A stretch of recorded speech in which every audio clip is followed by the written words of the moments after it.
เจอถ้ำนะพี่น้องคนก็กำลังมาดีใจและเจอถ้ำโอ้โหเจอถ้ำตัวนี้กันฝนได้เนาะนี่โอ้โหโอ้มีคนอยู่และถ้ำตัวนี้มีไฟมีเขาก่อไฟตัวนี้แล้วพี่น้องโอ้ฝาเครื่องอยู่นี่ก่อนโอ้โหดีใจเลยทุกคนเจอทำตัวนี้พลก็เริ่มมาเลยโอ้โหทุกคนดีใจนำคนก็มาแล้วก็เฮาดีใจก็เฮาได้เจอทำเนาะหรือว่าตอนนี้ก็เฮาอยากเฮ็ดตัวนี้ทุกคนหลังคาหรือเฮาอยากเฮามีแพรยางเนาะหรือว่าเฮาเฮ็ดหลังคาเอาสิใส่แพรยางของเฮาหรือว่ายันว่าเปียกพื้นตัวนี้เฮาจะสิดังไฟเนาะทุกคนติดตามที่เฮาเฮ็ดหลังคาตัวนี้เนาะ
โอเคทุกคน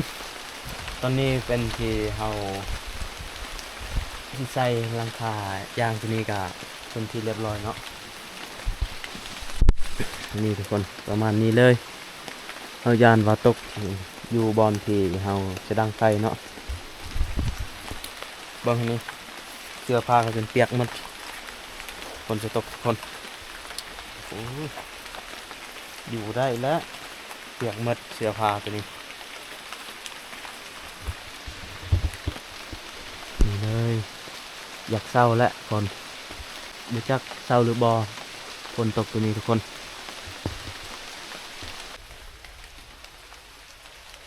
โอเคทุกคนตอนนี้ก็ฝนเศร้าแล้วฝนบ่ได้ตกตอนนี้ก็เศร้าแล้วฝนหรือว่าตอนนี้ก็เฮาบ่ได้นอนเนาะหรือว่าเฮาจะกลับบ้านเลยทุกคนให้มันปลอดภัยหรือว่าฝนจะตกตัวนี้เมื่อฝนจะตกแห้งก็เมื่อบ่ได้เนาะยามเดือน8อันนี้เดือน8เดือน9นี่เมื่อบ่ได้เลยตอนนี้ก็เฮาจะกลับทุกคนอันนี้มันมืดแล้วทุกคนบ่ได้แจ้งเนาะ มืดเฮาจะกลับแต่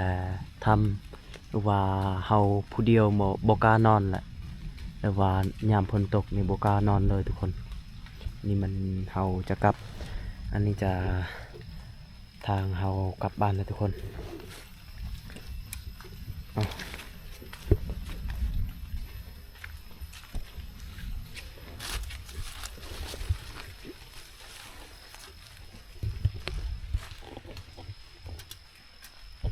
เวลาที่ลือเฮาไปในป่าหรือว่าเฮาไปในป่าผู้เดียวก็เฮาต้องระมัดระวังต้องค่อยๆไปเนาะทุกคนจะกลับบ่กล้านอนเลยทุกคนพุ่นทุกคนหรือว่าทำที่เฮาอยากอยู่เนาะหรือว่าตอนนี้กับฝนจะตกก็อยู่บ่ได้แหละหรือว่าอยู่บ่กล้าแหละผู้เดียวฝนจะตกกว่านี้อย่า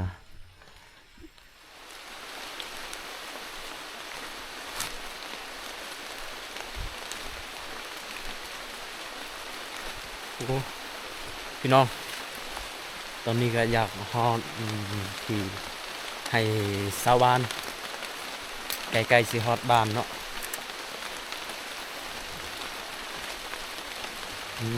คนก็เริ่มมาอีกนี่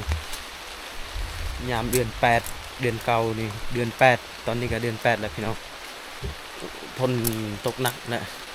ผู้ใดที่อยู่ในป่าหรือว่าอยู่ผู้เดียวก็ต้องกลับบ้านหรือว่าบ่กลับอันนี้ก็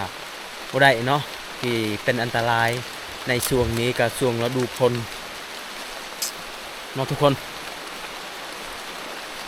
โอ้เบิ่งนี่ทุกคนฝนก็เริ่มตกอีกเด้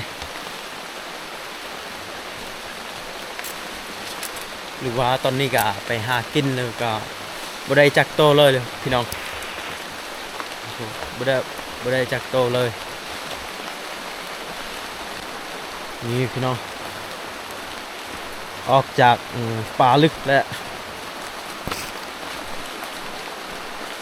นี่ใกล้สิฮอดสวนชาวบ้านสวนมักพริกแน่หรือหลายๆเขาปลูกเนาะนี่ฮอดแล้ว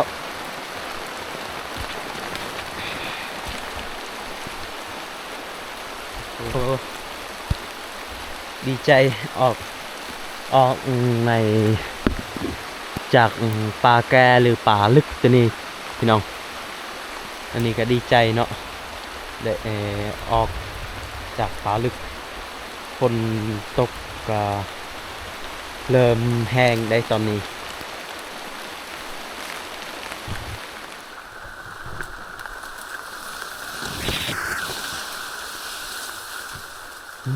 ดีใจเลยทุกคน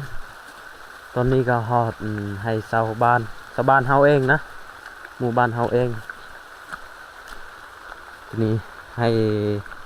ชาวบ้านเฮาเองหรือว่าหมู่บ้านเฮาเองเนาะนี่ป่าตัวนี้แหละทุกคนคุณไม่ได้เห็นเนาะว่าน้ำหมอกไม่ได้เห็นป่าตัวนี้แหละที่เฮาอยู่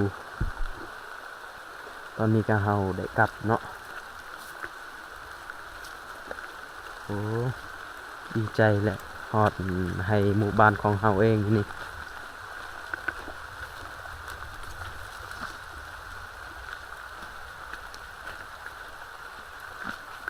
โอเคทุกคนที่ได้ออกในจากป่าลึกเนาะตอนนี้ก็บ่มีปัญหายังในจากป่าลึกคลิปนี้ก็ขอจบเพียงเท่านี้หรือว่าพี่น้องอย่าลืมกดไลค์กดแชร์กดติดตามจะมีกำลังใจเฮ็ดคลิปต่อไปเนาะทุกคน